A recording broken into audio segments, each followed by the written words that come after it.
Bem, pessoal, vamos de AVAX, o gás do ecossistema Avalanche, que nesse momento está seguro aqui pelo suporte representado pela mediana do canal de Keltner, exatamente em 13,40, onde está agora, e que foi uma resistência, né? Num passado não muito distante, em 1 de dezembro e 30 de novembro e 1 de dezembro a gente tentou superar de baixo para cima, superamos, desenhamos um corpo real de candle inteiro comprador no dia 5 de dezembro para cima da mediana.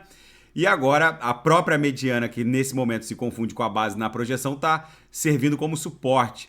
É improvável que a gente perca esse suporte. Isso aqui está parecendo que está se desdobrando numa cunha triangular. Os fundos estão ascendentes, os topos descendentes. Muito provavelmente isso aqui vai explodir em direção ao centro gravitacional da nuvem na altura de 15 e 15.15, 15.20, que se confunde com esse antigo suporte aqui, testado duas vezes em 13 do 10 e 21 do 10, que também está na memória do mercado. Então o próximo alvo provavelmente é 15.15, 15.20, e na projeção a nebulosidade está perdendo espessura avermelhada, o que mostra que esse ímpeto vendedor já se encerrou. Agora a gente precisa migrar para o interior da nuvem para aí sim formar um pullback aqui no centro gravitacional, que se confunde com esse suporte, para ir buscar esse topo aqui na altura de 20,60. Daqui a pouco eu volto com XTZ, Atom, Binance Coin, e quem quiser sugerir alguma análise é só colocar nas mensagens abaixo. Grande abraço, até daqui a pouco.